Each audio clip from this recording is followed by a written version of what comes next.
নতুন বছর, নতুন সকাল, একদম সমুদ্র সৈকত থেকে তোমাদেরকে সূর্যোদয় দেখিয়ে দিচ্ছি। দেখো, আমি না হয় এই নতুন বছরটা 2026-এর 1 জানুয়ারি এই দীঘার জগন্নাথ ধামের মহাপ্রভু জগন্নাথ দেবের দর্শন করে শুরু করলাম। চারিদিকটা কিন্তু মন্দিরে অসাধারণ কিন্তু স্থাপত্য ও ভাস্কর্য দিয়ে কিন্তু নির্মাণ করা রয়েছে, দেখতেই পাচ্ছি। রথগুলোও কিন্তু এখানে দারুণ সুন্দরভাবে কিন্তু সাজিয়ে রাখা রয়েছে। তোমরা চাইলে কিন্তু এখান থেকে সেই ভোগ প্রসাদও কিন্তু গ্রহণ করতে পারো। এইখানের এই চাতালটা জাস্ট দেখো, অপূর্ব সুন্দর কিন্তু দেখতে লাগছে। আলাদাই শান্তি কিন্তু অনুভব হচ্ছে এই জগন্নাথ ধামে প্রবেশ করার পরে।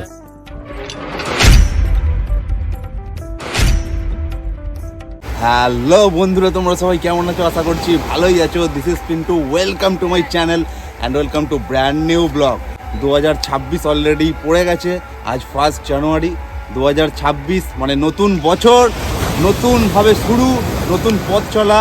এবং এই দীঘার সমুদ্র সৈকত থেকে বছরের প্রথম সূর্যোদয় তোমাদের সাথে আমি শেয়ার করলাম। এবং আরেকটা ব্যাপার যেটা জানাতে চাই, গতকালকে যেটার জন্য আমি এসেছিলাম এই দীঘাতে, এই সমুদ্র সৈকতের মধ্যে থেকে যে বাজি প্রদর্শনী হবে বলে, সেটা কিন্তু আমার সাথে স্ক্যাম হয়ে গেছে। যাই হোক, তাও কিভাবে দীঘার যে 31st নাইট উদযাপন করা হয় সেটা তোমাদের সামনে আমি তুলে ধরার চেষ্টা করেছি যতটা পেরেছি। আজ আমি যাব এখন দীঘার জগন্নাথ ধাম। সেই দীঘার জগন্নাথ ধামটা তোমাদেরকে একদম সুন্দরভাবে তুলে ধরার চেষ্টা করব। চলো, আমি যেরকম দেখবো আমার চোখের মাধ্যমে আমি তোমাদেরকেও তুলে ধরার চেষ্টা করব।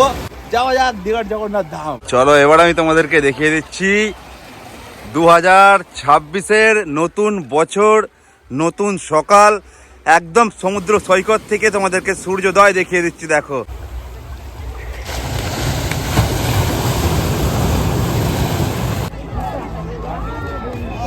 তোমাদেরকে বলতে চাইবো, ঘড়ির কাঁটায় এখন কিন্তু বাজে সবেমাত্র সকাল 7টা। আর এই নিউ দীঘার যে সি বিচ, তার ধারে মানুষের জাস্ট ভিড়টা দেখো। ও আর তার সাথে কিন্তু এই সূর্যোদয় জাস্ট কিন্তু অসাধারণ দেখতে লাগছে এই সমুদ্র সৈকতের ধারটা। কিন্তু সমুদ্র সৈকতের ধারের যে ভিড়টা, সেটাও তোমাদেরকে এখান থেকে দেখানোর চেষ্টা করছি। জাস্ট দেখো, সুন্দর সকালের সুন্দর যে প্রাকৃতিক পরিবেশ সমুদ্র সৈকতের ধারে, একদম কিন্তু কুয়াশাচ্ছন্ন হয়ে আছে। দেখে নাও, দারুণ লাগছে কিন্তু এই ঝাউবনের সাইডগুলো, দেখে নাও। তো চলো এবার তোমাদেরকে দেখাই 2026-এর 1 জানুয়ারি দীঘার জগন্নাথ ধাম। তোমাদেরকে বলতে চাইবো, দীঘা স্টেশনে যে নামবে, দীঘা স্টেশন থেকে নেমে কিন্তু প্রায় 50 থেকে 100 মিটার হবে। একটুখানি হাঁটা পথে এলেই কিন্তু দেখতে পাবে এই দীঘার জগন্নাথ ধাম। একদম দেখতেই পাচ্ছ, জয় জগন্নাথ। তো এই হচ্ছে জগন্নাথ ধাম। তো ধীরে ধীরে এবার আমি জগন্নাথ ধামের উদ্দেশ্যে প্রবেশ করব। এবং দেখতে পাচ্ছ রাত্রের যে লাইটিং দেখেছিলাম সেগুলো এখনও পুরো জলজল করছে, এবং গাছের যে লাইটিং এই ফুটপাতের ধারে, এগুলোও কিন্তু জলজল করছে। তো ধীরে ধীরে আমি দীঘার জগন্নাথ ধামের উদ্দেশ্যে রওনা দেবো এবং দীঘার জগন্নাথ ধামে কিন্তু প্রবেশ করব। তো চলো ভিতরে প্রবেশ করে তোমাদেরকে দেখাবো। মন্দির চত্বর যে রয়েছে তার একদম কিন্তু এই লেফট সাইডে কিন্তু এখানে জুতো এবং ব্যাগ রাখার কিন্তু ব্যবস্থা রয়েছে। তো এখানে কিন্তু জুতো রাখতে গেলে একদম বিনামূল্যেই রাখতে পারো। বাট ব্যাগ যদি থাকে, ব্যাগ কিন্তু নিয়ে তোমরা মন্দির চত্বরে প্রবেশ করতে পারবে না। ব্যাগটা কিন্তু জমা রেখে যেতে হবে। পার ব্যাগ কিন্তু 10 টাকা করে এখানে দিয়ে জমা রাখতে হবে। জয় জগন্নাথ। সেখানটায় কিন্তু জুতো এবং ব্যাগ জমা রেখে এই রাস্তা বরাবর কিন্তু হেঁটে এসেছি। এবং এই হচ্ছে 2 নম্বর গেট, এবং এই হচ্ছে কিন্তু সূর্যোদয়। এবং এই কুয়াশাচ্ছন্ন দীঘার 1 জানুয়ারি 2026-এর মর্নিংয়ে এই যে গেট, এই গেট দিয়ে কিন্তু ধীরে ধীরে কিন্তু প্রবেশ করব দীঘার জগন্নাথ ধামের উদ্দেশ্যে। চলো ভিতরে ধীরে ধীরে প্রবেশ করা যাক। এই যে মন্দিরের কিন্তু মেন প্রবেশদ্বার, এখান থেকে চেকিং করে কিন্তু আমরা ভিতরে প্রবেশ অলরেডি করে গেছি। এবং জাস্ট দেখো, অসাধারণ কিন্তু সুন্দর দেখতে লাগছে, দেখতেই পাচ্ছ। এখানটা তো একটা এরকম চাতাল মতো এরকম কিন্তু করা রয়েছে, এবং চারিদিকটা কিন্তু দারুণ কিন্তু সুন্দর দেখতে লাগছে। পুরো চারিদিকে নানা রকম গাছ গাছালি দিয়ে একদম কিন্তু ভর্তি রয়েছে। জাস্ট অসাধারণ কিন্তু সুন্দর দেখতে লাগছে। চলো ধীরে ধীরে ভিতরে প্রবেশ করি। এবারে তোমাদেরকে আমি একটা কথা মন্দিরে প্রবেশ করার সাথে সাথেই বলে দিই, যারা যারা কিন্তু মন্দিরে প্রবেশ করতে চাইছো, তোমাদের কিন্তু এবং ব্যাগ কিন্তু বাইরে জমা রেখেই আসতে হবে। অ্যান্ড কোনো রকম নেশার কিন্তু দ্রব্যবস্তু কিন্তু নিয়ে তোমরা মন্দির চত্বরে কিন্তু প্রবেশ করতে পারবে না। তো সেটা চেকিংয়ের সময় কিন্তু তোমাদেরকে বলে দেবে, যদি থাকে তাহলে তোমাদেরকে বাইরে কিন্তু রেখে দিয়ে তারপরে মন্দির চত্বরে প্রবেশ করতে হবে। এবং নেক্সট তারপরে দেখতে পাচ্ছি এখানটা একটা পা ধোয়ারও কিন্তু সুব্যবস্থা করা রয়েছে। তো এখানে দিয়ে তোমরা পা ধুয়ে তারপরে মন্দির প্রাঙ্গণে কিন্তু প্রবেশ করতে পারো। এবং জগন্নাথ ধাম তো এদিকে দেখাই যাচ্ছে, সেখানে তো আমি যাবই। এবং এইখানের এই চাতালটা জাস্ট দেখো, অপূর্ব সুন্দর কিন্তু দেখতে লাগছে। দেখো, এই একটা সাইড থেকে একদম কিন্তু ফটোশ্যুটের জন্য সেই জায়গা। এবং ওই দিকেও রয়েছে একটি এবং এদিকেও রয়েছে একটি। তো চলো ধীরে ধীরে আমি ভিতরের দিকে প্রবেশ করি। দারুণ সুন্দর কিন্তু দেখতে লাগছে। এবং এই সাইডটা দিয়ে তোমাদেরকে দেখাই, মেন যে গেট দেখা যাচ্ছে তার কিন্তু দু সাইডেই এরকম চাতাল মতো করা রয়েছে এবং যেটাও কিন্তু খুব অপরূপ সুন্দর দেখতে লাগছে। এবং এদিকে তো দেখতেই পাচ্ছ সূর্যোদয় হচ্ছে একদম। এইদিকে পিছন সাইডটা ঘুরে গেলেই কিন্তু তোমাদেরকে দেখাতে পারছি এদিকেই হচ্ছে সেই মহাপ্রভু জগন্নাথ যে মেন যে মন্দির, মেন যে ধাম সেইটি রয়েছে। এবং চারিদিকেই কিন্তু দেখতে পাচ্ছি নানা রকম কিন্তু গাছ গাছালি দিয়ে কিন্তু একদম পরিপূর্ণ রয়েছে। দেখে না সুন্দরভাবে কিন্তু পরিপাটি করে সাজানো রয়েছে এবং চারিদিকটা কিন্তু অপূর্ব সুন্দর কিন্তু দেখতে লাগছে। এছাড়াও তোমাদেরকে আরও একটা কথা যেটা জানাতে চাইবো, এই মন্দির চত্বরে কিন্তু ক্যামেরাও অ্যালাউ নেই। মোবাইল ক্যামেরা অ্যালাউ রয়েছে, বাট ক্যামেরা কিন্তু অ্যালাউ নেই। এবার এটাই হচ্ছে তাদের নিয়ম। যাই হোক, তো চলো ধীরে ধীরে ভিতরের দিকে প্রবেশ করি, তারপর তোমাদেরকে প্রত্যেক কিছু দেখানোর চেষ্টা করছি। বছরের প্রথম দিনেতেও কিন্তু প্রচুর মানুষের কিন্তু ভিড় রয়েছে এই সকাল 7টা 7:30 এইরকম সময়টাতে। এরকম যে কারুকার্য দারুণ কিন্তু সুন্দর দেখতে লাগছে, দেখে নাও জাস্ট। এই সাইডেও রয়েছে, ওই সাইডেও রয়েছে। কথা বলতে কিন্তু একটা আলাদাই শান্তি কিন্তু অনুভব হচ্ছে এই জগন্নাথ ধামে প্রবেশ করার পরে।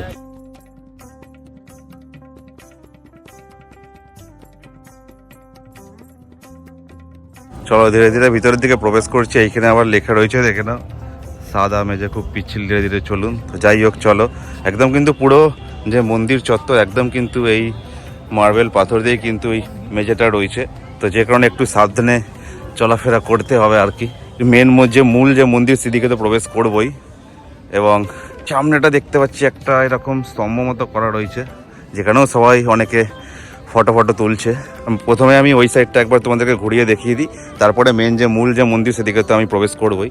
তো ওই সাইডটা চলো একবার ঘুরে দেখে আসি কি রয়েছে না রয়েছে। আচ্ছা, মন্দিরের এই চত্বরটাই দেখতে পাচ্ছি এরকম অনেকটা ছাউনি মতো কি সুন্দর করা রয়েছে। হরিনাম মণ্ডপ বলে লেখা রয়েছে বা এরকম খড়ের ছাউনি টাইপস করা রয়েছে। এবং এই সাইডটায় দেখতে পাচ্ছি যে জগন্নাথ ধামের যে রথ রয়েছে, যে রথযাত্রা হয়ে থাকে, দেখে নাও সেই রথগুলোও কিন্তু এখানে দারুণ সুন্দরভাবে কিন্তু সাজিয়ে রাখা রয়েছে।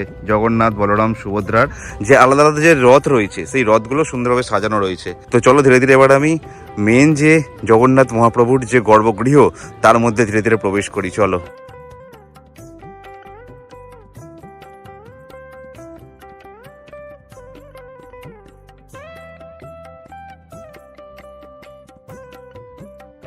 জয় জগন্নাথ, চলো।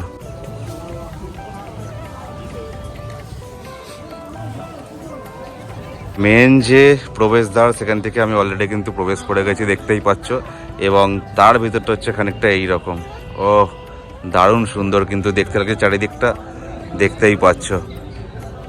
মন্দিরের চারিপাশটায় কিন্তু এরকম একটা জলাশয় মতো করা রয়েছে, দেখে না, যেটাও কিন্তু একটা আলাদাই মাত্রা দিচ্ছে এবং সত্যি অপূর্ব দেখতে লাগছে। মনটা ভরে যাচ্ছে একদম, দেখে নাও, মনটা পুরো জুড়িয়ে যাচ্ছে। চারিদিকটা কিন্তু মন্দিরে অসাধারণ কিন্তু স্থাপত্য ভাস্কর্য দিয়ে কিন্তু নির্মাণ করা রয়েছে, দেখতেই পাচ্ছ। এবং ওপর থেকে শুরু করে নিচ পর্যন্ত এবং সম্পূর্ণটাই কিন্তু। চলো ধীরে ধীরে ভিতরের দিকে প্রবেশ করা যাক। আরও একটি প্রবেশদ্বার রয়েছে, আরও একটি প্রবেশদ্বার ভেদ করে আমাদেরকে আরও ভিতর দিকে প্রবেশ করতে হবে।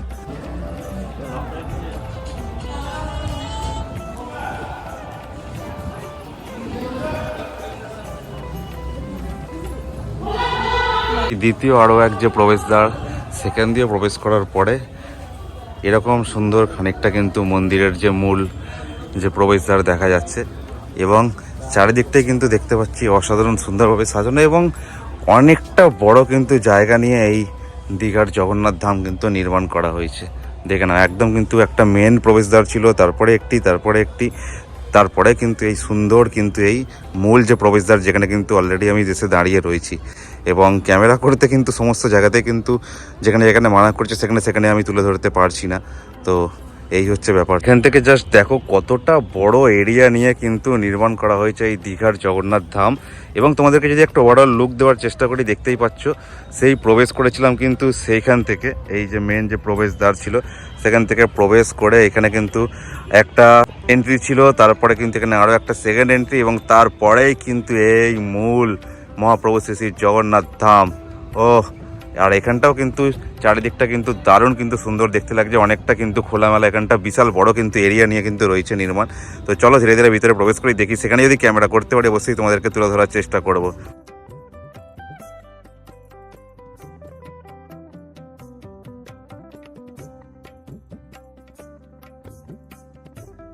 মন্দির দ্বারে প্রবেশ করতে এখানেও কিন্তু একটা মূর্তি দেখতে পাচ্ছি, শ্রী শ্রী সূর্যনারায়ণ মূর্তি রয়েছে, দেখে নাও। আচ্ছা, মেন যে জগন্নাথ মহাপ্রভুর যে গর্ভগৃহ রয়েছে, মেন যে মন্দির, সেখানে কিন্তু প্রবেশ করে অলরেডি খুব সুন্দরভাবে, খুব ভালোভাবে কিন্তু জগন্নাথ, বলরাম, সুভদ্রা আমি দর্শন পেয়েছি এবং খুব সুন্দর একটা আনন্দ উপলব্ধি হয়েছে সেই মন্দিরের মধ্যে প্রবেশ করে। বাট যেটা বলতে চাইবো, এর আগে কিন্তু এর মন্দির চত্বর, মন্দির যে প্রেমিসেস তার ভিতরে কিন্তু প্রবেশ করে সেখানে কিন্তু ক্যামেরা অ্যালাউ ছিল, ভিডিও করা অ্যালাউ ছিল, বাট এখন কিন্তু সেটা অ্যালাউ নেই, যেহেতু তাই তোমাদের সামনে আমি তুলে ধরতে পারিনি। তো তোমাদেরকে বলতে চাইবো, তোমরা নিজেরা আসো এবং এসে কিন্তু মন্দির চত্বরের মধ্যে যখন প্রবেশ করবে এবং জগন্নাথ, বলরাম, সুভদ্রাকে যখন দর্শন করবে, তোমাদের মনে একটা আলাদাই শান্তি হবে। তো বাইরে থেকে আমি যতটা পারছি তোমাদেরকে ওভারঅল মন্দিরের লুকটাই আমি দেওয়ার চেষ্টা করছি। যা যা রয়েছে মন্দির চত্বরের চারিদিকটা সমস্ত কিছুটাই তোমাদেরকে ঘুরিয়ে দেখাই, চলো। এই সাইডটা থেকেও জাস্ট দেখে নাও, অপূর্ব সুন্দর কিন্তু দেখতে লাগছে। চলো, এই দিক থেকে তো আমরা বেরোলাম, দোকান থেকেও আরো কিছু মন্দির রয়েছে, সেগুলো তোমাদেরকে ঘুরিয়ে একটু দেখানোর চেষ্টা করি। এটা দেখছি রয়েছে, দেখে নাও, শ্রী কানপাতা হনুমান, জয় বজরংবলী। এবং এই অংশটায় রয়েছে শ্রী বিমলা দেবী, পার্বতী দেবী। বাহ, অনেক রকম কিন্তু মন্দির রয়েছে ভিতর সাইডটাতে। এবং এখানে দেখে নাও আরো একটি রয়েছে, দেখতে পাচ্ছি শ্রী বরাহদেব। ওদেরকে সামনে থেকে দেখানোর চেষ্টা করি। এই হচ্ছে শ্রী বরাহদেব। এখানটায় দেখতে পাচ্ছি রয়েছে শ্রী একাদশী মাতা। এই যে ছোট ছোট যে মূর্তির স্তম্ভগুলো, এগুলো কিন্তু অনেক কটাই রয়েছে চারিদিকে কিন্তু মন্দির চত্বরকে ঘিরেই। এবং তোমাদেরকে বলতে চাইবো, এই যে মূল যে মন্দির দেখালাম, যেখানে শ্রী জগন্নাথ, বলরাম, সুভদ্রার দর্শন পেয়েছি, তো এর ব্যাক সাইডেও কিন্তু দেখতে পাচ্ছি আরো একটি মন্দির চত্বর রয়েছে। তো তার ভিতরে কি রয়েছে, চলো প্রবেশ করে দেখা যাক। যেখানে জগন্নাথ, বলরাম, সুভদ্রার যে মূর্তি দেখলাম, এই হচ্ছে সেই মন্দিরের ব্যাক সাইডের চূড়া, দেখে নাও।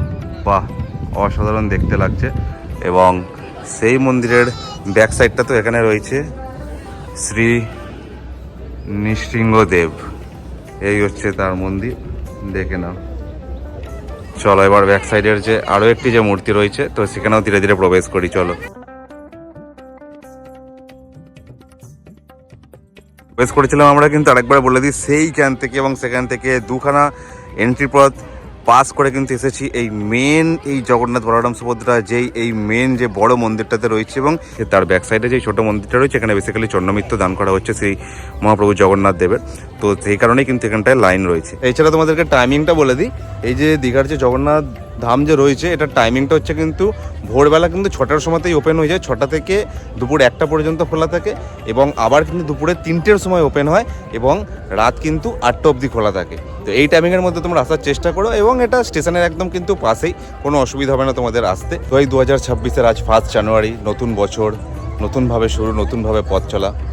তো আমি না হয় এই নতুন বছরটা 2026-এর 1 জানুয়ারি এই দীঘার জগন্নাথ ধামের মহাপ্রভু জগন্নাথ দেবের দর্শন করে শুরু করলাম। হে মহাপ্রভু জগন্নাথ, আমার সাথে সাথে আমার পরিবার এবং আমার সমস্ত দর্শক বন্ধু, ভাই বোনেদের সবার এই সম্পূর্ণ 2026 নতুন বছরটা ভালো কাটিয়ে এবং সবাইকে ভালো রেখো। জয় জগন্নাথ। এছাড়া যেটা না বললেই নয়, গত প্রায় 8 থেকে 10 দিন হবে এই যে দীঘার জগন্নাথ ধাম, এখানের কিন্তু দর্শনার্থীর সংখ্যা 1 কোটি কিন্তু অলরেডি ক্রস করে গেছে। এছাড়া কিন্তু বর্তমানে এই মন্দির থেকে ভোগ বিতরণও কিন্তু অলরেডি স্টার্ট হয়ে গেছে। পূর্ণাহ্ন প্লাস রাতের যে প্রসাদ, মহাপ্রসাদ বলতে পারো আর কি, সেটাও কিন্তু এই মন্দির থেকে কিন্তু দেওয়া স্টার্ট হয়ে গেছে। তো তোমরা চাইলে কিন্তু এখান থেকে সেই ভোগ প্রসাদও কিন্তু গ্রহণ করতে পারো। দীঘার যে জগন্নাথ ধাম, তার জন্য কিন্তু এই বছরেই কিন্তু এই নতুন কিন্তু জগন্নাথ ধামের যে গেট, সেটাও কিন্তু নির্মাণ করা হয়েছে, দেখতেই পাচ্ছ একদম দারুণভাবে। এবং তার ঠিক একদম অপোজিট সাইড, মানে তোমাদেরকে বলতে চাইবো, এই যে রয়েছে দীঘার জগন্নাথ ধাম, তার একদম অপোজিট সাইডে কিন্তু সুন্দরভাবে কিন্তু এরকম একটা বসার জায়গাও কিন্তু করা রয়েছে, দেখতে পাচ্ছ। এখানে একটা লেক মতো করা রয়েছে, এখানে পদ্ম পাতা সামথিংস রয়েছে। এবং ওখানে দেখতে পাচ্ছ একদম ঝাউ বনের ধারে মানুষেরা কিন্তু সুন্দরভাবে কিন্তু বসে থাকার ব্যবস্থা রয়েছে, এখানে ওনারা বসে কিন্তু খাওয়া দাওয়া করছেন। এখানে সুলভ শৌচালয়ের ব্যবস্থা রয়েছে, তো কোনো অসুবিধাই হবে না আর কি। দারুণ সুন্দর একটা প্রাকৃতিক পরিবেশ। এই হচ্ছে দীঘার জগন্নাথ ধাম, এই হচ্ছে জগন্নাথ ধামের গেট, এবং তার অপোজিটে সুন্দরভাবে কিন্তু এখানে বিশ্রাম নেওয়ার কিন্তু একটা জায়গা দেখতেই পাচ্ছ।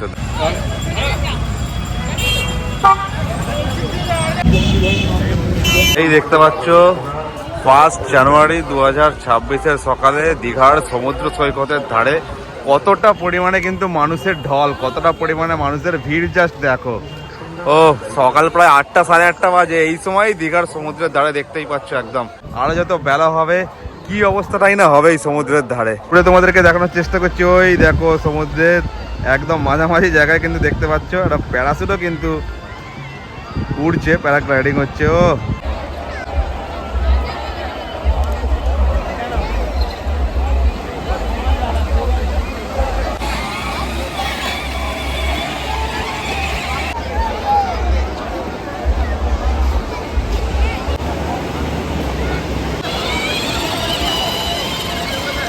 আজকে আপাতত ভিডিওটা এই পর্যন্তই থাকলো। আমি যতটা পেরেছি সম্পূর্ণ এই যে দীঘার জগন্নাথ ধাম সেটা তোমাদেরকে সুন্দরভাবে কিন্তু ঘুরিয়ে দেখানোর চেষ্টা করেছি। তো ভিডিওটা যদি ভালো লেগে থাকে তাহলে অবশ্যই একটা লাইক করে দিও, কমেন্ট করে জানাও ভিডিওর কোন পার্টটা তোমাদের সব থেকে বেশি ভালো লাগলো এবং শেয়ার করতে ভুলো না।